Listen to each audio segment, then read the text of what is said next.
இன்றைய வேத வார்த்தை இன்றைய நாளிலும் 27ஆம் தேதி 4வது மாதம் 2026ஆம் ஆண்டு திங்கள் கிழமை. இன்றைய நாளிலும் ஒரு புதியொரு வாக்குத்தத்தத்தோடு உங்களை நான் சந்திப்பதில் நான் மிக்க மகிழ்ச்சி அடைகிறேன். ஆண்டவரும் என் இரட்சகரும் என் மீட்பருமாக இருக்கிற இயேசு கிறிஸ்துவின் நாமத்தில் இந்த நாட்களிலே வாழ்த்துகிறேன்.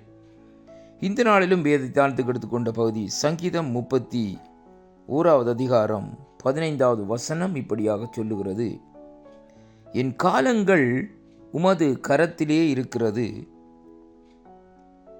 என் சத்துருக்களின் கைகளுக்கு என்னை துன்பப்படுத்துகிறவன் கைக்கும் என்னை தப்புவியும் என்று பக்தன் இந்த இடத்திலே ஆண்டவரிடத்திலே விண்ணப்பம் பண்ணுகிறதை பார்க்கிறோம். அன்பு பிள்ளைகளே, இந்த வேத பகுதியிலே பார்க்கிற வேளையிலே இந்த ஆண்டவருடைய தேவனுடைய ஊழியக்காரனாகிய ஆண்டவருடைய அதாவது சங்கீதக்காரன் இப்படியாக ஒரு ஜெபத்தை ஏறெடுக்கிறார். என்னுடைய காலங்கள் ஆண்டவரே உமது கரத்திலே இருக்கிறது, என்னுடைய சத்துருக்களின் கைக்கு என்னை துன்பப்படுத்துகிறவர்களின் கைக்கு என்னை தப்புவியும் என்று சொல்லி இந்த நாட்களில் இந்த வார்த்தை இந்த நாட்களிலே சொல்லுகிறதை பார்க்கிறோம். ஏனென்றால் அவர் சொல்லுகிறார், கர்த்தாவே நானோ கர்த்தாவே உம்மை நம்பி இருக்கிறேன், நீரே என் தேவன் என்று சொல்லி அங்கே இந்த வார்த்தைக்கு முதல் இந்த நாட்களை பேசுகிறதை பார்க்கிறோம். அன்பு பிள்ளைகளே, இன்றைய நாட்களிலே நம்முடைய காலங்கள் நம்முடைய காரியங்கள் எல்லாம் இந்த சர்வத்தையும் உண்டாக்கின சர்வ வல்லமுடைய ஆண்டவராகிய இயேசு கிறிஸ்துடைய கரத்திலே இந்த நாட்களில் இருக்கிறது என்பதை நாங்கள் முதலாவது இந்த நாட்களில் விளங்கி கொள்ள வேண்டும். இரண்டாவதாக பாருங்கள், நம்முடைய வாழ்க்கையிலே வருகிற நெருக்கங்கள், துன்பங்கள், சத்ருக்கள் போடுகிற நாச மோச சதித்திட்டங்கள், இப்படிப்பட்ட காரியங்களுக்கு தேவன் நம்மை விலக்கி காக்க வேண்டும் என்று சொல்லி அவரிடத்திலே இந்த நாட்களை நாங்கள் விண்ணப்பம் பண்ண வேண்டும். அருமையான அன்பு பிள்ளைகளே, இன்றைக்கு நாங்கள் ஜெபம் எடுக்காமல் இருந்தால் சத்துருக்கள் நம்மை நெருக்குவார்கள். அது மட்டுமல்ல, நம்மை இந்த நாட்களிலே சத்துரு துன்பப்படுத்துவான். அது மட்டுமல்ல, இந்த நாட்களிலே நம்மை இந்த நாட்களில் அவன் தன்னுடைய பிடியிலே இந்த நாட்களிலே வைத்திருப்பான்.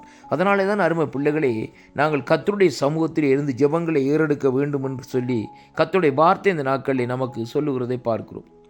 அருமை பிள்ளைகளே, இந்த பூமியில் இருக்கிற ஒவ்வொரு மனுஷனுடைய காலங்களும், ஒவ்வொரு மனுஷனுடைய திட்டங்களும், ஒவ்வொரு மனுஷனுடைய காரியங்களும் ஆண்டவராகிய இயேசு கிறிஸ்துடைய கரத்திலே இருக்கிறது என்பதைத்தான் இன்றைக்கு நாங்கள் முதலாவதாக அறிந்திருக்க வேண்டும்.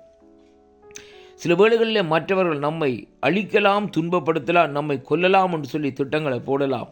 ஆனாலும் இந்த நாட்களிலே நாங்கள் கர்த்தருக்கு பயந்து கர்த்தருடைய சித்தத்தின்படி இந்த நாட்களில் நடக்கிற வேளையிலேயே அப்படிப்பட்ட சூழ்நிலைகள் வருகிற வேளையிலே கர்த்தருடைய கரம் இந்த நாட்களில் அதிலே இடப்படும் என்பதை அங்கே காணக்கூடியதாக இருக்கிறது. அருமையான அன்பு பிள்ளைகளே, அதனால தான் பாருங்கள், இந்த நாட்களிலே தேவனுடைய கரத்திலே நம்முடைய காலங்கள் இருக்கிறது என்பதை நாங்கள் முதலாவதாக அறிந்து இந்த நாட்களிலே ஆண்டவரிடத்திலே விண்ணப்பம் பண்ணுகிற வேளையில் அவரிடத்திலே கேட்க வேண்டிய காரியம் என்னவென்றால், ஆண்டவரே என் சத்துருக்களின் கைகளுக்கு என்னையும் துன்பப்படுத்துகிறவர்களின் கைக்கும் என்னை தப்புவியும் என்று அனுதினம் இந்த நாட்களில் ஜெபங்களை ஏறெடுக்க வேண்டும். இப்படிப்பட்ட ஜெபங்களை நாங்கள் ஏறெடுக்கிற வேளையிலே தேவன் சத்துருக்களின் கைகளுக்கு நம்மை துன்பப்படுத்துகிறவர்களின் கைகளுக்கும் இந்த நாட்களிலே விலக்கி இந்த நாட்களிலே நம்மை காப்பார் என்பதைத்தான் இன்றைக்கு நாங்கள் பார்க்கிறோம். சில வேளைகளிலே மனுஷனாலே இந்த நாட்களில் இந்த காரியங்கள் கூடாது. ஆனாலும் வேதம் சொல்லுகிறது கர்த்தராலே எல்லாம் காரியங்களுமாகும். ஏனென்றால் வேதம் சொல்லுகிறது பாருங்கள், ஆகாதது ஒன்றுமே இல்லை என்று சொல்லி இந்த நாட்களிலே அவரை இந்த நாட்களில் நாங்கள் வேதத்திலே பார்க்கக்கூடியதாக இருக்க அருமையான அன்பு பிள்ளைகளே, இன்றைக்கு ஒரு சிலர் நம்மை நெருக்கி ஒடுக்கி நம்மை அழிந்து போனான் என்று சொல்லி இந்த நாட்களிலே சொல்லலாம். ஆனாலும் கர்த்தருடைய கரம் நம்மோடு இருக்கு மட்டும் அங்கே அவன் நம்மை ஒடுக்கவும் முடியாது, அழிக்கவும் முடியாது, நம்மை நசுக்கவும் முடியாது என்பதை நாங்கள் முதலாவது அறிந்திருக்க வேண்டும். தாவீது ராஜாவுடைய ஜெபங்களை இந்த நாட்களிலே பாருங்கள். இந்த நாட்களிலே ஆண்டவரே என்னை ஒடுக்கிறவர்கள் கைகளுக்கு என்னை நீக்கலாக்கி விடுவியும், இப்படியாக இந்த நாட்களில் ஏன் ஜெபங்களை ஏறெடுக்கிறார்னு சொன்னால், நெருக்கங்கள், துன்பங்கள், ஒடுக்கல்கள் வருகிற வேளையிலே அவர் தேவனை நோக்கி பார்க்கிறார். தேவனிடத்திலே இந்த நாட்களில் இந்த விண்ணப்பங்களை எடுக்கிற வேளையிலே கர்த்தர் அவருடைய ஜெபத்தை கேட்டு அவரை இக்கட்டுகளுக்கும் பொல்லாப்புகளுக்கும் விலக்கி இந்த நாட்களை பாதுகாக்கிறார். அதே விதமாக நம்முடைய வாழ்க்கையிலே வருகிற நெருக்கங்கள், துன்பங்கள் நாங்கள் மனுஷனிடத்திலே போய் இந்த நாட்களிலே கெஞ்சி கேட்பதல்ல, முழங்கால் படியிட்டு ஆண்டவரிடத்திலே கேட்டால் ஆண்டவர் நம்மை விடுதலையாக்குவார். வேதம் தெளிவாக அந்த நாட்களில் சொல்லுகிறது. யோவான் சுவிசேஷம் 8ஆம் அதிகாரத்திலே பாருங்கள், குமாரன் விடுதலையாக்கினால் மெய்யாகவே நீங்கள் விடுதலையாவீர்கள். அப்படியானால் குமாரனாகிய இயேசு கிறிஸ்துவுடைய கரத்திலே உங்களுடைய காலங்கள் இருக்கிறது. அதனாலே அவர் நெருக்கங்கள் வருகிற வேளையிலே அவரை நோக்கி கூப்பிடுவோம், விடுதலையை பெறுவோம், சமாதானத்தை அடைவோம். கர்த்தர் தாமே உங்களை நிறைவாக ஆசீர்வதிப்பாராக. ஆமேன், ஆமேன், ஆமேன்.